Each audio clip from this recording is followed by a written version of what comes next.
नमस्कार, मैं वैद्य मधुसूदन देशपांडे आज इम्यूनिटी अर्थात रोग प्रतिरोध क्षमता के संबंध में कुछ जानकारी आपके समक्ष रखना चाहता हूँ। कोरोना महामारी के साथ साथ एक जो विषय शब्द सभी लोगों के जानकारी में आया है वह आया है इम्यूनिटी का। इम्यूनिटी अर्थात हमारे शरीर में रोगों से लड़ने की क्षमता, जिसको प्रतिरोध क्षमता भी कहते हैं। इस प्रतिरोध क्षमता के लिए कोई अलग से बहुत दवाइयाँ लेने की आवश्यकता नहीं होती।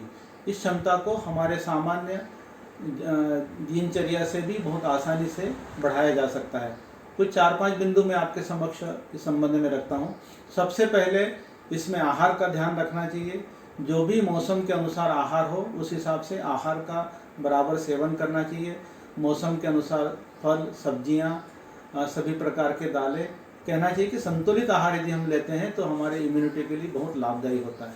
इसी प्रकार भूख न लगने पर भी खाना खाना, अनावश्यक रूप से बेटाइम खाना खाना, देर रात तक खाना खाना, ये सब चीज़ें हमारी इम्यूनिटी को प्रभावित करती हैं। इसलिए आहार के जो नियम हैं उनका पालन करना अति आवश्यक है। दूसरा जो विषय है महत्वपूर्ण वह है विहार का। विहार का तात्पर्य हमारे सुबह प्रातःकाल उठने से लेकर रात्रि सोने तक का जो समय रहता है वह एक अनुशासित तरीके से उसको जीवन यापन करना चाहिए। प्रातः समय पर उठना, बहुत देर रात तक जागरण नहीं करना और आवश्यकता अनुसार समय समय पर आराम करना, यह एक बहुत महत्वपूर्ण विषय है जो इम्यूनिटी के लिए बहुत आवश्यक है। तीसरा जो विषय है वह है व्यायाम का। व्यायाम के अंतर्गत योगासन भी आते हैं, प्राणायाम भी आता है, सामान्य घूमना फिरना भी आता है, सभी प्रकार के सूक्ष्म व्यायाम भी आते हैं। यदि आप जिम जाते हैं तो वो भी उसके अंतर्गत आता है। लेकिन यदि हम नियमित रूप से यदि इसको करते हैं तो हमारे शरीर के लिए फायदेमंद भी है और हमारी इम्यूनिटी बढ़ाने के लिए बहुत आवश्यक भी है। चौथा जो बिंदु है वह है स्वच्छता का। हमको अपनी स्वच्छता का ध्यान विशेष रूप से रखना चाहिए। हम सभी जानते हैं कि आज यह कोरोना की जो बीमारी जो फैली है उसमें पर्सनल हाइजीन का बड़ा महत्व है। तो जिस तरह के नियम निर्देश शासन की तरफ से रहते हैं उसका पालन करना चाहिए। स्वयं स्वच्छता का पालन करना, सोशल डिस्टेंसिंग, मास्क लगाना, ये बड़े महत्वपूर्ण चीज़ें हैं। इससे हम इतनी बड़ी महामारी से बच भी सकते हैं।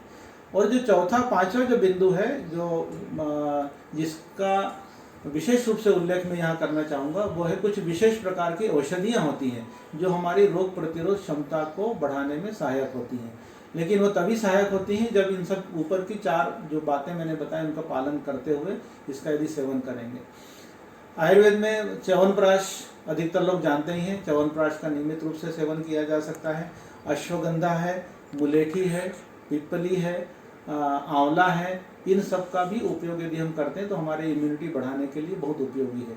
हमारे किचन में कुछ चीज़ें होती हैं जैसे हल्दी होती है, अदरक, सौंठ होती है, इनका भी सेवन यदि करते हैं तो यह हमारे शरीर के लिए उपयोगी भी होती है और इम्यूनिटी बढ़ाने में इसका एक बहुत महत्वपूर्ण योगदान होता है। इसी प्रकार दालचीनी का भी उपयोग किया जा सकता है। उसको भी यदि हम लेते हैं तो वो हमारी इम्यूनिटी बढ़ाने के लिए बहुत महत्वपूर्ण है। लेकिन हमेशा यह ध्यान देने की ज़रूरत है कि सिर्फ औषधियों से इम्यूनिटी नहीं बढ़ती।